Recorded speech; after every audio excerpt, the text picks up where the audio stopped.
Assalamualaikum warahmatullahi wabarakatuh. Min mau jalan-jalan ke sawah, ke kali, mancing. Bab 381.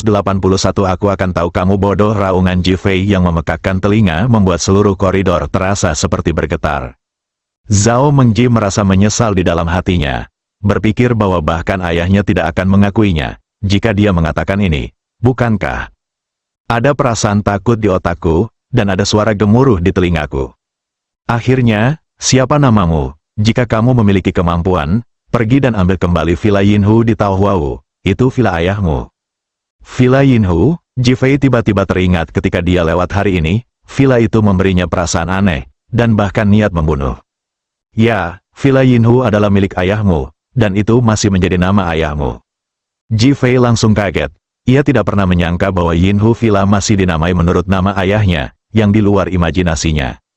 Melihat perhatian Jifei teralihkan, Zhao Mengji dengan cepat melanjutkan, apakah kamu tidak akan membalaskan dendam ayahmu? Wanita jalang itu, Zhou Fenghua, ada di Villa Yinhu sekarang. Apa katamu? Jifei meraih Zhao Mengji dan bertanya. Zhou Fenghua melarikan diri, dia mencarinya, tetapi dia tidak menyangka benda itu disembunyikan di sana. Saat aku baru saja keluar, wanita jalang Zhou Fenghua itu, aku melihatnya berdiri di dekat jendela. Zhao Mengji melanjutkan tanpa mengetahui bahwa Jifei sedang mencari Zhou Fenghua. Ledakan, Jifei tiba-tiba memikirkan sesuatu.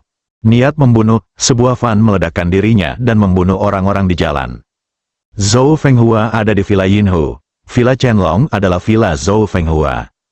Jifei langsung mengerti segalanya. Qiyuan, ayo pergi. Lepaskan Zhao Mengji dan langsung pergi. Suamiku, apa yang kamu lakukan? Li Ruoxi merasa momentum Jifei salah dan ingin menghentikannya. Zhao Mengji meraih Li Ruoxi dan berkata, biarkan dia pergi. Jika seseorang ingin membalaskan dendam ayahnya, dia akan mengambil kembali apa yang menjadi milik ayahnya. Sayang, tunggu aku. Pembuluh darah Jifei muncul di dahinya dan dia pergi dengan cepat. Jifei, jangan pergi. Li Ruoxi masih ingin melepaskan diri dan mengejar ketinggalan. Lepaskan dia, Jifei.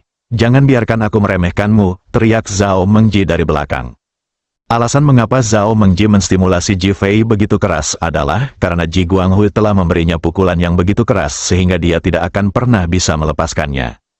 Yang paling membuatnya marah adalah setelah Ji Guanghui memperoleh Villa Yinhu, dia membiarkan Zhou Fenghua tinggal di sana, yang membuatnya semakin tidak seimbang. Li Ruoxi terluka dan sudah lemah, tidak mampu melepaskan diri dari tarikan Zhao Mengji. Dia hanya bisa melihat Jifei dan Qiyuan pergi. Setelah Jifei dan Qiyuan keluar, mereka langsung menuju ke Villa Taohuao Yinhu.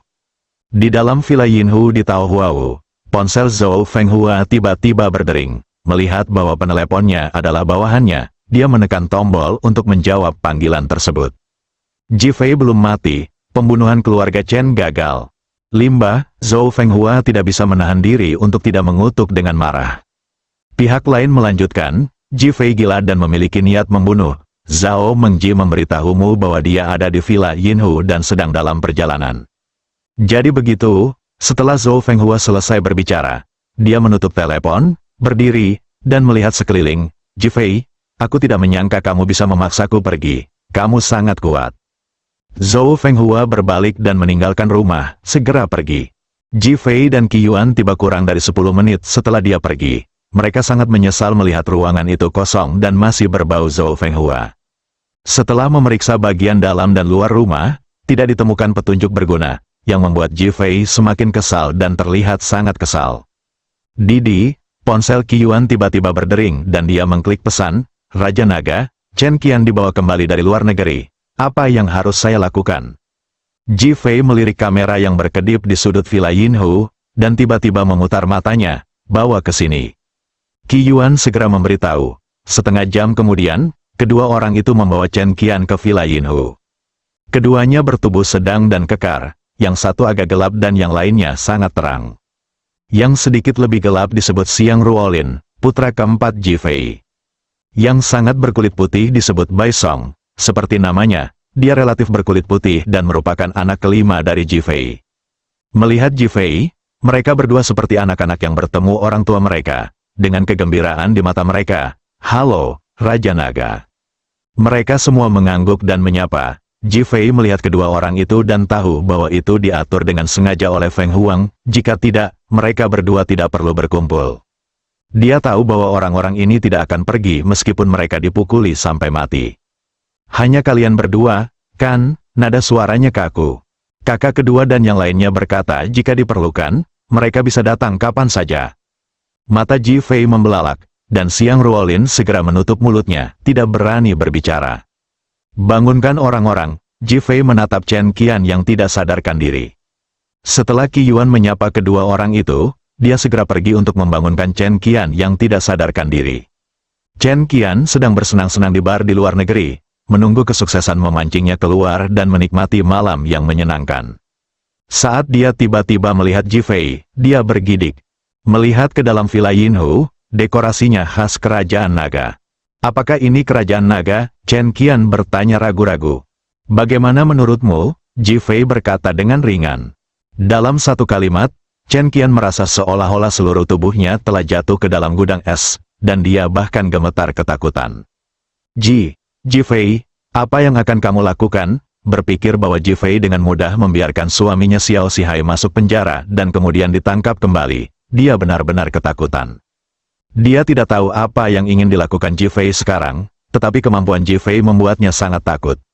Ji Fei membuang muka dan sedikit melunakkan nadanya. Katakan padaku siapa yang ada di keluarga Chen, di mana mereka? Keluarga Chen? Chen Qian tiba-tiba tampak bingung dan menggelengkan kepalanya. Saya tidak tahu apa yang Anda katakan, keluarga Chen meninggal bertahun-tahun yang lalu. Patah, Qi Yuan melangkah maju dan berkata, jika kamu tidak ingin dikalahkan, katakan saja dengan gembira. Mengira dia berbohong, ekspresi mematikan muncul di wajahnya. Ah, Chen Qian menjerit, dan darah tumpah dari sudut mulutnya.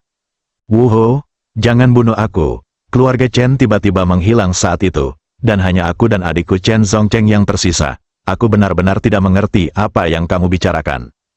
Chen Zongcheng memiliki masalah dengan Hua Yun dan Jin Lingbin pada tahap awal dan menghilang. Karena Xiao Zihai dan Xiao Jian, aku tidak punya jalan keluar dan melarikan diri ke luar negeri. Aku bahkan tidak tahu apa yang kamu katakan tentang keluarga Chen. Karena ketakutan, dia berteriak. Ji Fei berkonsentrasi, kamu benar-benar tidak tahu tentang keluarga Chen. Chen Qian mengangguk, saya benar-benar tidak tahu. Jika saya tahu, bagaimana mungkin saya tidak menjalani kehidupan yang nyaman di keluarga Chen? Qi Yuan dan yang lainnya semua memandang Ji Fei tidak tahu apa-apa, yang membuat mereka kecewa. Suruh dia pergi, Ji Fei melirik ke kamera, berdiri dan berjalan menuju pintu. Terima kasih, jangan bunuh aku benar-benar tidak tahu di mana keluarga Chen berada, Chen Qian awalnya ingin berterima kasih padanya, tapi dia sangat ketakutan hingga dia melihat pisau di tangan Qi Yuan. Namun, suara itu dengan cepat menghilang, pisau di tangan Qi Yuan perlahan ditarik keluar dari hati Chen Qian. Kemudian dia ditarik keluar dari villa dan segera dibuang. Saat ketiga orang itu keluar, Ji Fei sudah berdiri di samping mobil. Tanyakan pada anak ketiga, bagaimana Phoenix tahu bahwa seseorang akan membunuhku? Ji Fei berkata dengan ringan. Qi Yuan memutar telepon dan segera menutup telepon. Pihak lain bersembunyi di Gunung Phoenix, berjalan. Meski Chen Qian sudah meninggal, kemarahan Ji Fei belum hilang. Di matanya, siapapun yang berani menyakiti saudara laki-lakinya, saudara perempuannya, dan kerabatnya akan mati. Mobil melaju kencang menuju Gunung Phoenix. Zhou Fenghua melihat pengawasan di ponselnya dan tiba-tiba tertawa dan berkata, Ji Fei, kamu terlalu ceroboh. Dia dengan lembut menekan tombol putar dan berkata pada dirinya sendiri, keluarga Chen akan sangat marah ketika mereka melihat putri mereka dibunuh. Mereka akan. Aku akan tahu kamu idiot. Bab 382 Puncak Phoenix. Suara Ji Fei yang dingin dan marah datang dari ponsel Zhou Fenghua. Dia menggigil ketakutan dan menjatuhkan ponselnya ke tanah dengan suara gemerincing, seolah-olah dia melihat hantu. Ketika saya melihat telepon itu lagi, saya melihat asap putih mulai keluar dan terbakar. Ji Fei, kamu bajingan, karena kamu sengaja membujukku.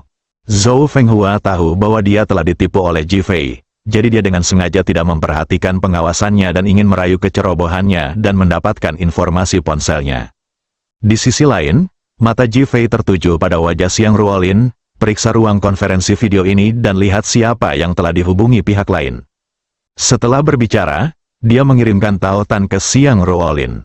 Kemudian dia melihat ke arah Bai Song, selidiki panggilan-panggilan ini dan kunci semua orang di dalamnya sesegera mungkin. Buku telepon dan catatan panggilan lainnya dikirim ke ponsel Bai Song. Raja Naga, kalau begitu pergilah ke Gunung Phoenix, kami. Ji Fei memarahi dengan dingin, jika kamu menghancurkan Gunung Phoenix, begitu banyak orang yang akan pergi ke sana. Baik Xiang Ruolin maupun Bai Song memiliki ekspresi pahit di wajah mereka.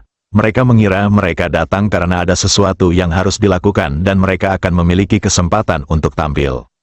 Saya membutuhkan hasil setelah saya keluar dari Gunung Phoenix. Jika saya tidak bisa melakukannya, keluar dari sini. Ya, kedua orang itu segera setuju dan segera turun dari mobil dan mulai berangkat kerja secara terpisah. Ji Fei tidak ingin urusannya melibatkan terlalu banyak orang. Ayo pergi. Jari-jarinya menekan telepon secara bersamaan. Kamera pengintai di Villa Yinhu mengeluarkan suara mendesis, lalu semuanya terbakar. Dia menemukan kamera pengintai segera setelah dia masuk, dan langsung mengganggu dan mengendalikan kamera pengintai. Zhou Fenghua tidak mengetahui kedatangan Xiang Ruolin dan yang lainnya, namun pada akhirnya dia membunuh Chen Qian dan dengan sengaja membiarkan Zhou Fenghua melihatnya. Dia tahu bahwa keluarga Zhou dan keluarga Chen adalah mitra dan harus tetap berhubungan, jadi dia sengaja menggunakan metode ini untuk menarik perhatian kedua keluarga. Ponsel Zhou Fenghua terhubung ke sistem pengawasan, dan dicuri langsung oleh Ji Fei, yang menemukan alamat tempat Zhou Fenghua mengadakan konferensi video dan nomor telepon kontak yang sering digunakannya. Dia ingin mengambil inisiatif untuk menyerang dan tidak memberikan kesempatan kepada Zhou Fenghua dan yang lainnya untuk melakukan apapun yang mereka inginkan. 1/4 jam kemudian, Qi Yuan berkendara ke Gunung Phoenix. Raja Naga, bagaimana kita bisa naik ke sana? Naiklah gunung di belakang tempat Feng Huang berkata. Setelah Ji Fei selesai berbicara, dia langsung turun dari mobil. Qi Yuan mengerti dan langsung menuju Huanglong. Mereka pernah berada di sini sebelumnya, dan tempat terbaik bagi musuh untuk bersembunyi saat ini adalah hutan lebat di Gunung Phoenix. Tidak hanya sulit ditemukan, namun yang lebih penting, terdapat banyak mekanisme di dalamnya yang dapat meningkatkan pertahanan. Ji Fei mengambil 2 langkah dan tiba-tiba berhenti. Mobil siapa ini? Mengapa baunya sangat menyengat? Dan hewan apa yang menggonggong di bagasi? Qi Yuan mengulurkan tangannya dan menggaruk kepalanya. Phoenix memintaku untuk membeli beberapa kelinci hari ini. Aku tidak tahu kegunaannya, jadi aku menyimpannya di cadangan. Aku baru saja keluar dan sedang terburu-buru, jadi aku mengendarai mobil ini ke sini. Kelinci, Ji Fei langsung teringat bahwa dia telah mengatur Phoenix untuk membeli kelinci. Tujuannya saat itu adalah untuk menjelajahi Gunung Phoenix, tapi dia tidak menyangka bisa menggunakannya sekarang. Kamu membeli barang yang benar, ayo kita bawa. Pujian yang pasti, lalu berbalik dan kembali. Qi Yuan terkejut, tapi segera matanya berbinar. Dia segera membuka bagasi dan menemukan 2 kandang besar berisi lebih dari selusin kelinci. Kedua orang itu masing-masing mengambil sangkar, lalu mulai bergerak menuju gunung sesuai rute yang disebutkan Phoenix. Saat ini, di hutan lebat di puncak Gunung Phoenix, selusin orang sedang duduk bersama, terlihat relatif santai. Tak jauh dari mereka ada 4 mayat, 2 perempuan dan 2 anak. Kedua wanita tersebut dalam keadaan acak-acakan, mata mereka berdarah karena menangis, dan kedua anak tersebut dicekik sampai mati. Lebih dari selusin orang bertingkah seolah-olah mereka tidak melihat keempat mayat itu sama sekali. Mereka masih berbicara dan tertawa dalam kegelapan, bahkan sesekali membuka bir. Saudara Song, metode pembunuhanmu hari ini sungguh luar biasa. Ya, saudara tidak perlu mengambil risiko dan membunuh orang, itu rencana yang sempurna. Saya pikir hal terbaik adalah melakukan pembunuhan penghancuran diri. Dengan kesombongan Ji Fei, dia tidak akan pernah membayangkan bahwa dia akan mengadopsi metode ini. Pemikiran inersianya adalah kecelakaan mobil. Haha. Kamu yang terbaik, tapi itu bukan yang terbaik. Yang terbaik adalah kita semua bersenang-senang sekali. Haha, selusin pria tertawa penuh nafsu. Saat ini, seseorang melihat tubuh kedua wanita di tanah. Mereka adalah istri kedua pengemudi tersebut. Justru karena mereka dibajak maka kedua pengemudi tersebut memilih metode membunuh Ji Fei. Namun, mereka tidak pernah berpikir sampai kematiannya bahwa alih-alih diselamatkan, istri dan anak-anak mereka malah menjadi sasaran para binatang buas ini untuk melampiaskan keinginan mereka. Duduk di tengah, dengan rambut panjang menutupi separuh wajahnya, Chen Song tetap diam. Dia hanya sesekali mengangkat kepalanya dengan niat membunuh muncul di matanya. Tidak ada seorang pun yang akan merasakan kegembiraannya membunuh orang.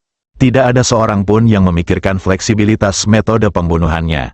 Bahkan, di matanya, cara Chen Ping membawa orang ke Villa Long Xiangyuan terakhir kali hanyalah perilaku bodoh. Jika itu dia, mengapa keluarga Chen harus melarikan diri sekarang? Tunggu beritanya, kami yakin Ji Fei sudah mati. Kami akan pergi setelah menyelesaikan misi, Chen Song akhirnya berkata, menekan semua pikiran di dalam hatinya. Kakak Song, jangan khawatir, semua orang segera merespons.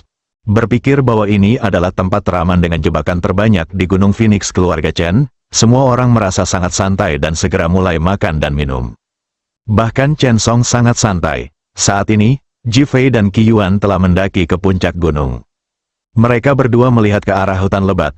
Persis seperti yang dikatakan Phoenix, ada tanah mulus di dalamnya. Sekilas, Anda bisa melihat sangat jauh. Namun, mereka tahu betul bahwa ini seperti permukaan es yang baru membeku. Jika Anda berjalan di atasnya, Anda bisa langsung terjatuh, atau bahkan hancur berkeping-keping. Raja Naga, apa yang harus kita lakukan? Ji Fei tidak berbicara, tetapi mendengarkan dengan tenang, dan segera mendengar suara Chen Song dan yang lainnya sedang minum. Kemarahan mulai melonjak di wajah Ji Fei. Dia hampir mati.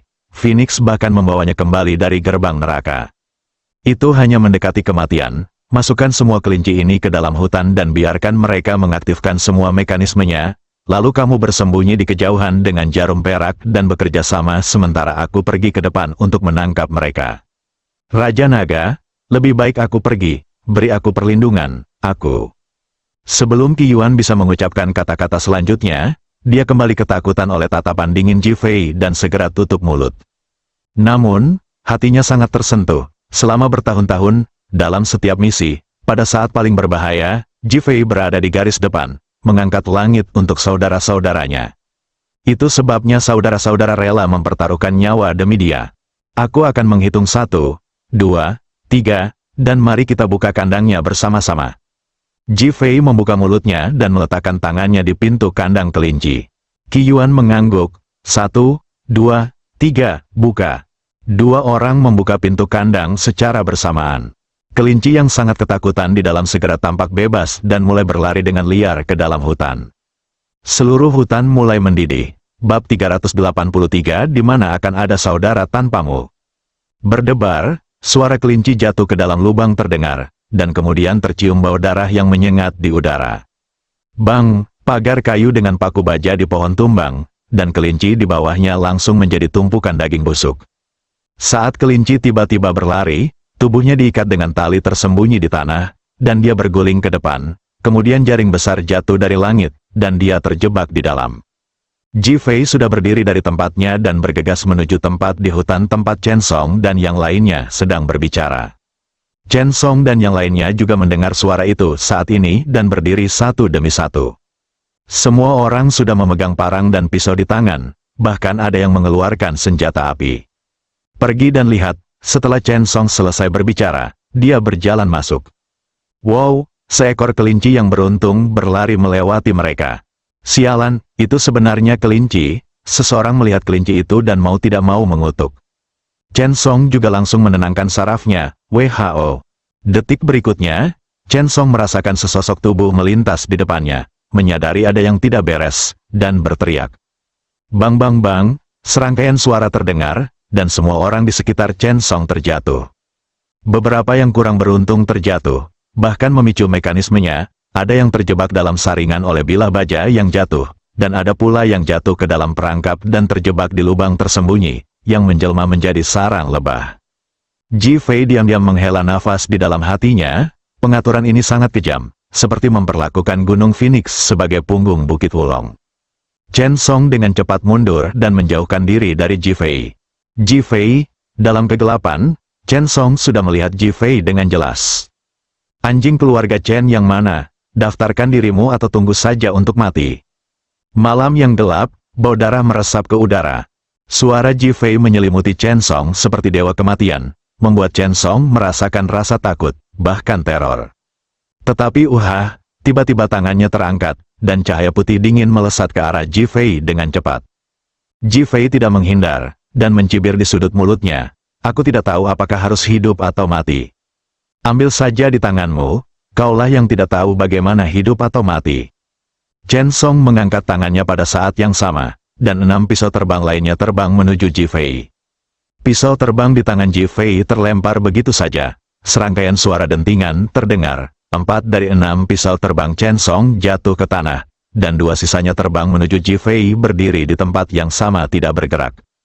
Bang-bang, suara pisau terbang yang jatuh ke pohon tiba-tiba terdengar.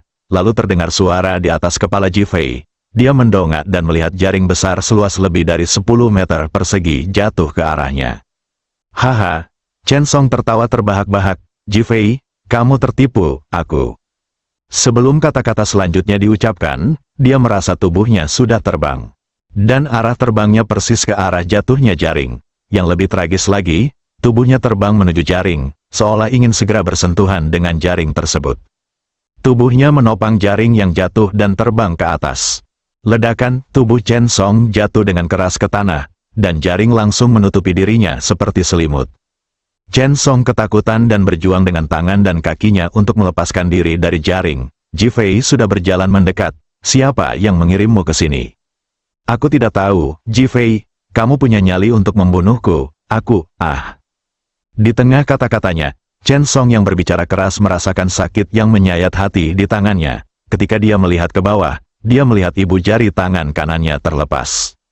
Ji Fei, kamu punya nyali untuk membunuhku. Aku, Jari telunjuk kanannya terjatuh. Aku tahu segalanya. 3 jari tersisa di tangan kanannya terlepas. Tangan kanannya menjadi seperti ayam tanpa cakar.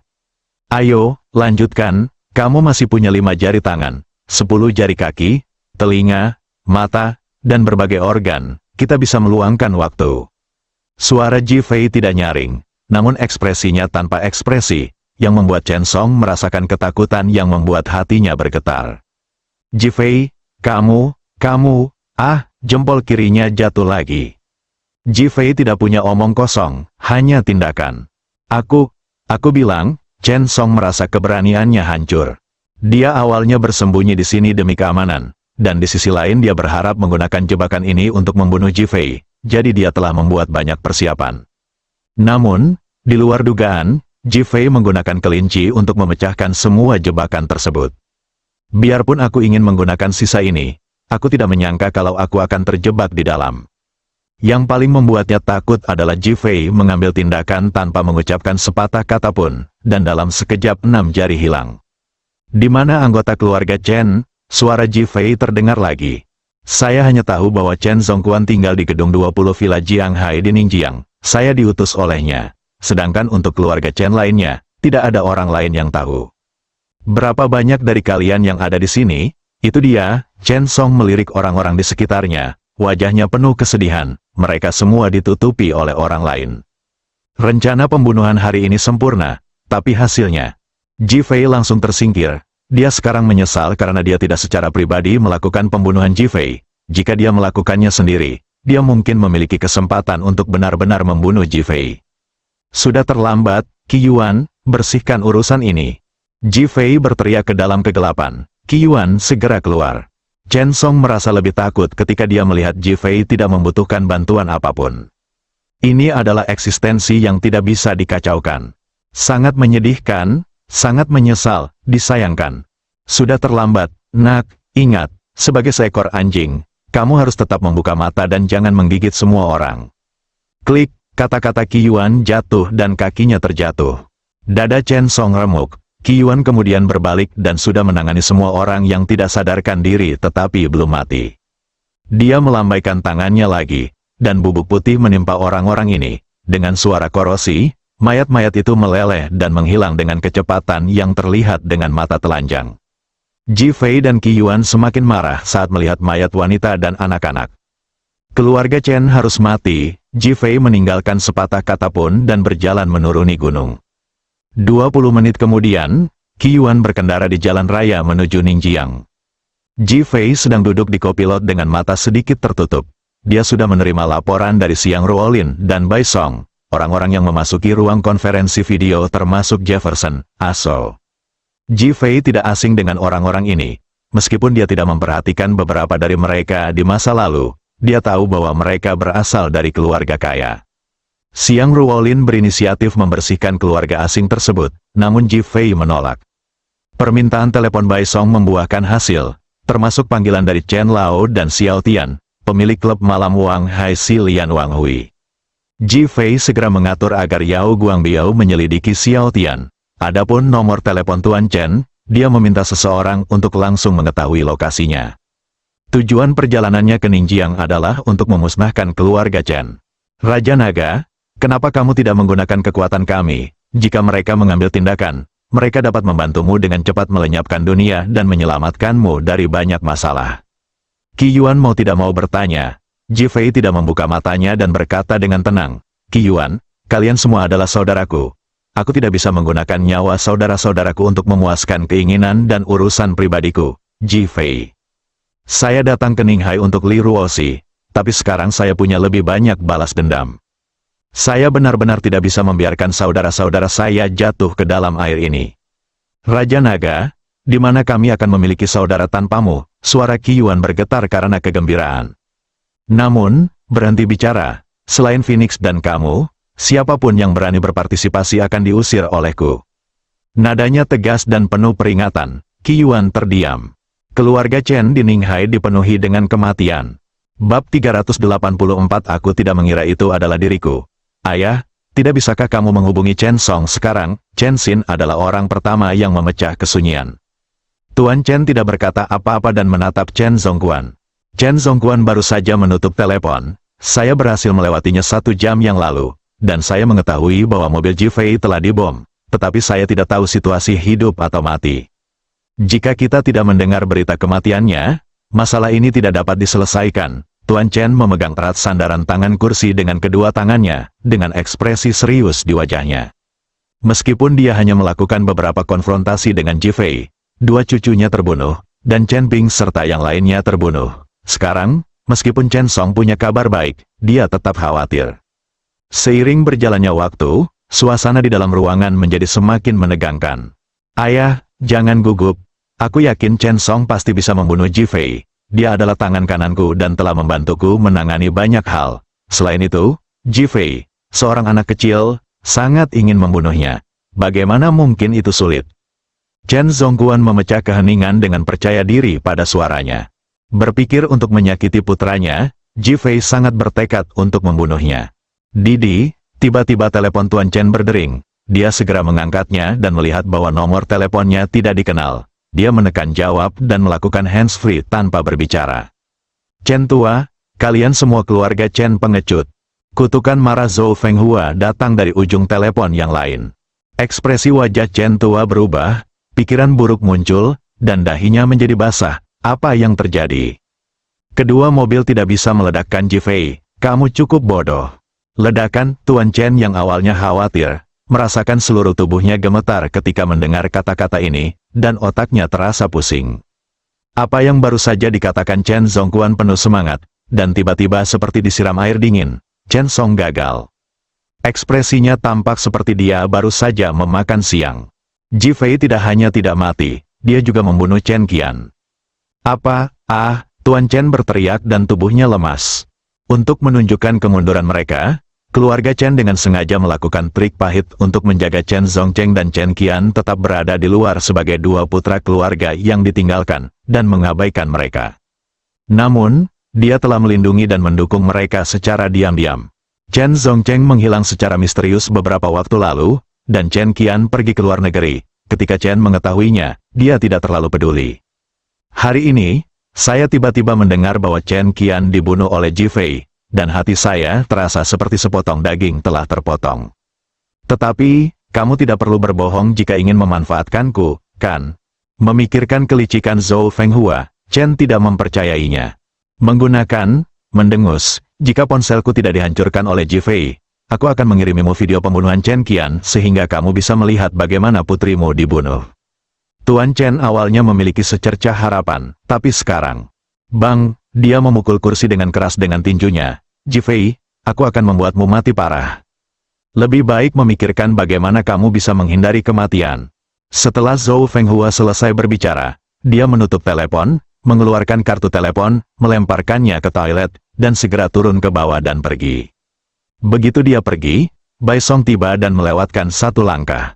Dia menemukannya melalui nomor telepon yang baru saja digunakan untuk menemukan lokasi Zhou Fenghua. Namun, lokasi Chen masih dapat ditemukan melalui panggilan Zhou Fenghua tadi. Segera kirim pesan ke Ji Fei, keluarga Chen ada di Haiyu Villa.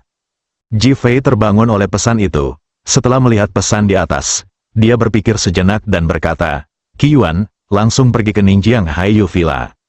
Oke, kita masih punya waktu 3 menit untuk keluar dari jalan raya. Ponsel Ji Fei mulai melacak posisi dan dengan cepat mengunci gedung 3 Haiyu Villa. Kelinci 3 gua yang licik, aku akan membiarkanmu mati tanpa penguburan hari ini, mata Ji Fei berkilat dingin. Berpikir bahwa istrinya hampir dalam bahaya dan Feng Huang hampir terbunuh, niat membunuh Ji Fei melonjak. Rumah Chen, gedung 3, Villa Ningjiang Haiyu. Setelah berpikir sebentar, Chen berdiri dan berkata, Zongguan, kamu segera kembali. Melihat Chen Xin, saya akan kembali dan istirahat. Anda bisa keluar dan menanyakan situasinya. Tolong jangan hubungi saya melalui telepon. Chen Zongguan dan Chen Xin segera pergi tanpa banyak berpikir. Tuan Chen kembali ke ruang belakang, melemparkan ponselnya ke dalam air, mengganti pakaiannya, segera keluar dari villa dan menghilang ke dalam kegelapan. Sekelompok pengawal dan bawahan keluarga Chen dibiarkan berdiri di dalam. 10 menit kemudian, mobil Ji Fei dan Qi Yuan berhenti di depan pintu villa. Pengawal keluarga Chen segera mengelilinginya dengan waspada. Ji Fei turun dari mobil dan memandang pengawal itu. Berlututlah, kalian semua, tuliskan kejahatanmu untukku. Ledakan, pengawal keluarga Chen langsung kesal dan menatap Ji Fei hanya dengan kata bodoh, bunuh dia. Seseorang meneriakkan sesuatu, dan 2 orang yang berdiri di depan meninju Ji Fei 2 kali. Bang-bang, tinju Ji Fei bertemu langsung, klik-klik. 2 suara patah tulang terdengar, dan kemudian, jeritan menyedihkan pengawal itu bergema di halaman villa. Bising, Ji Fei melangkah maju, meninju satu persatu, berjalan mendekat, dan semuanya jatuh ke tanah. Qi Yuan ada di belakang dan dengan cepat mengatasinya. Mengandalkan bubuk obatnya dan ditaburkan di atasnya, orang itu dengan cepat meleleh dan menghilang, tidak meninggalkan apapun. Kurang dari 3 menit kemudian, mereka berdua memasuki villa, dan tidak ada seorang pun di sana. Setelah mencari-cari, tidak ada apa-apa selain teh yang masih hangat. Brengsek, ayo pergi ke Jianghai Villa 20. Setelah Ji Fei selesai berbicara, dia berbalik dan keluar, dan membawa mobil bersama Qi Yuan ke Villa Jianghai nomor 20 milik Chen Zongguan. Chen Zongguan meninggalkan gedung 3 Villa Haiyu dan langsung kembali ke gedung 20 Villa Jianghai. Menurutnya, Ji Fei tidak terlalu menakutkan. Bahkan jika Chen Song dan yang lainnya tidak membunuhnya sekalipun, mereka masih bisa membunuhnya kedua kalinya. Hal ini membuat Chen Zongguan merasa sangat santai dan bahkan menelepon sekretarisnya. Dia baru saja kembali ke villa. Sekretaris wanita sudah mengenakan seragam perawat dan sedang menunggu di villa. Ketika dia melihat Chen Zongguan, dia segera bergegas ke arahnya. Saudara Chen, jika kamu tidak kembali, itu api akan membakar villa itu. Suaranya terdengar serak dan penuh pesona. Otak Chen Zongguan dipenuhi darah dalam sekejap, melupakan segalanya, dan matanya penuh kegembiraan. Haha, betapa joroknya, aku menyukainya, menjijikkan, kamu malah menertawakan orang seperti ini. Sekretaris perempuan bahkan lebih peka. Pada saat ini, Chen Zongguan telah melupakan kesulitan membunuh Ji Fei barusan, dan pikirannya dipenuhi dengan kegembiraan dan fanatisme. Dia memeluk sekretaris wanita itu dan berkata, Chen Peng tidak berguna sekarang, saya ingin Anda memberi saya seorang putra dan memberi saya lebih banyak putra. Saudara Chen, saya bersedia. Bang, pengawal Chen Zongguan mendobrak pintu dengan tubuhnya seperti bola, lalu membenturkannya dengan keras ke dinding ruang tamu. Chen Zongguan dan sekretaris wanita berteriak ngeri. Detik berikutnya, mereka merasakan niat membunuh yang seperti kematian muncul di sekitar mereka. Meskipun Chen Zongguan tidak ingin melihat ke belakang, dia tetap harus melihat ke belakang. Hanya matanya langsung melebar, kemudian mulailah memperbesar tanpa batas. Ji Fei dan Qi Yuan muncul di hadapannya seperti 2 dewa pembunuh, membuat seluruh tubuhnya terasa dingin dan menyeramkan. Kamu tidak menyangka itu aku, kan? Bab 385 saya akhirnya tahu mengapa keluarga Chen begitu kejam. Meskipun suara Ji Fei tidak terlalu keras, itu tetap membuat Chen Zongguan merasa seolah-olah dia telah jatuh ke dalam gudang es. Kamu, bagaimana kamu menemukan tempat ini? Chen Song memberitahuku. Di mana Chen Song dan yang lainnya? Patah. Qi Yuan naik dan menamparnya. Bodoh sekali, wajah Chen Song terbakar karena panas. Dan dia mengutuk dirinya sendiri di dalam hatinya bahwa dia idiot. Jika Chen Song dan yang lainnya masih hidup, bagaimana Ji Fei bisa ada di sini? Bagaimana mungkin menemukannya di sini? Di mana ayahmu yang tua dan abadi? Qi Yuan bertanya dengan marah lagi saat dia berpikir untuk melompat ke udara di Haiyu Villa. Saya tidak tahu. Chen Zongguan tahu bahwa Chen Song dan yang lainnya tidak tahu bahwa ayahnya ada di gedung 3 Haiyu Villa, jadi mereka ingin menyembunyikannya. Aku lupa memberitahumu, tidak ada orang yang hidup di gedung 3 Villa Haiyu ayahmu, kata Ji Fei dengan tenang. Apa? Chen Zongguan duduk di tanah dan menatap Ji Fei di depannya, tiba-tiba merasa seperti setan. Sebelumnya, dia merasa membunuh Ji Fei seperti membunuh ayam, tapi sekarang. Ji Fei, apakah kamu membunuh mereka semua? Dia bertanya dengan nada curiga. Patah, Qi Yuan mengangkat tangannya dan menamparnya lagi. Berhenti bicara omong kosong, di mana orang tua itu mati? Qi Yuan tahu bahwa sekarang Ji Fei hanya ingin mengetahui berita tentang Tuan Chen, dan berurusan dengan Chen Song dan yang lainnya secara langsung. Ji Fei bahkan tidak repot-repot menemui Chen Qian, yang bahkan tidak tahu bahwa keluarga Chen masih hidup. Raja Naga marah, memikirkan Phoenix terluka. Menurut mereka, ini memang perilaku bodoh. Jika dia melakukan sesuatu yang buruk, dia harus melakukan sesuatu yang menyakiti kerabat dan saudara Ji Fei. Ini adalah skala terbalik Ji Fei. Mata Chen Zongguan berputar, memikirkan bagaimana menjawabnya. Ji Fei menatap Chen Zongguan. Apakah kamu masih perlu berpikir? Chen Zongguan mengangguk secara naluriah. Tangan Ji Fei tiba-tiba berkedip. Chen Zongguan berteriak. Patah. Telinga kirinya yang penuh darah jatuh ke tanah. Seluruh kepala langsung mati rasa. Apakah kamu berpikir lebih jernih kali ini? Chen Zongguan merasa Ji Fei di hadapannya bukan hanya dewa kematian, tapi juga iblis. Iblis pembunuh tanpa penglihatan. Sekretaris wanita itu sangat ketakutan hingga dia terjatuh ke tanah dan bahkan tidak bisa bergerak. Lihat siapa di sana. Ji Fei memandang Qi Yuan dan berkata. Qi Yuan mengangguk, segera naik ke atas. Dan segera turun. Dia turun bersama Chen Peng yang telah menjadi tongkat manusia, dan melemparkannya ke tanah dengan bunyi gedebuk. Chen Peng berteriak pelan. Melihat Ji Fei, dia tidak merasakan apapun selain ketakutan dan kebencian. Ketika Chen Zongguan melihat Chen Peng dibuang, dia menjadi bingung lagi dan mengkhawatirkan keselamatan putranya. Meskipun dia bukan orang baik, dia adalah putranya. Aku akan menelepon ayahku sekarang, aku mempertaruhkan nyawaku demi anakku. Ditelepon langsung. Tidak ada yang menjawab. Saya menelepon beberapa kali, tetapi tidak ada yang menjawab. Ada ekspresi kebingungan di wajahnya, dan dia menatap Ji Fei dengan gugup. Aku tidak tahu apa yang terjadi, aku masih di sana ketika aku baru kembali. Ji Fei sudah mengerti dan diam-diam mengutuk lelaki tua Chen karena licik. Dia ingin melarikan diri bahkan tanpa memberitahu putranya. Siapa lagi yang ada di keluarga Chenmu? Ada juga Chen Zongjin, Chen Xin, dan Chen Ya. Di mana Chen Zongjin dan Chen Xin? Chen Zong pergi ke luar negeri, Chen Xin baru saja diatur oleh ayahku untuk menanyakan kabar. Aku ingin tahu kemana dia pergi. Ji Fei merasa menyesal karena melewatkan 2 ikan yang lolos dari jaring. Tetapi, bagaimana kamu ingin mati sekarang? Berdebar, Chen Zongguan berlutut di tanah dengan kaki lurus. Tubuhnya lurus. Saya tidak ingin mati. Tolong, ampuni saya. Ketika Chen Zongguan mendengar bahwa dia telah meninggal, seluruh tubuhnya terasa seperti jatuh ke dalam gudang es. Tidak apa-apa jika kamu tidak ingin mati. Kalau begitu telepon aku, Chen Xin, dan minta dia datang ke sini. Berjuang, aku akan bertarung, untuk bertahan hidup. Chen Zongguan tidak terlalu peduli dan langsung menelepon Chen Xin. Dia segera menjawab, saudari, datanglah ke gedung 20 Villa Jianghai, ada sesuatu yang penting untuk dibicarakan denganmu.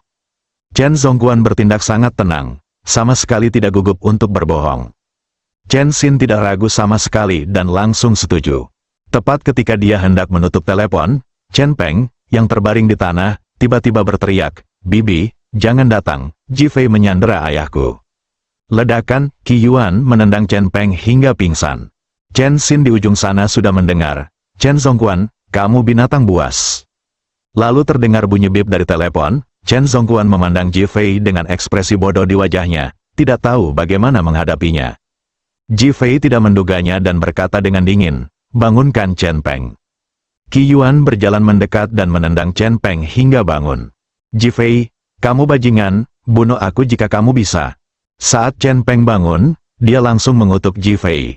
Alasan mengapa dia mempertaruhkan nyawanya untuk mengingatkan Chen Xin barusan adalah karena di Hotel Ninghai, Chen Xin bertengkar dengan Ji Fei di depannya untuk menyelamatkannya, yang sedikit menggerakkan hatinya.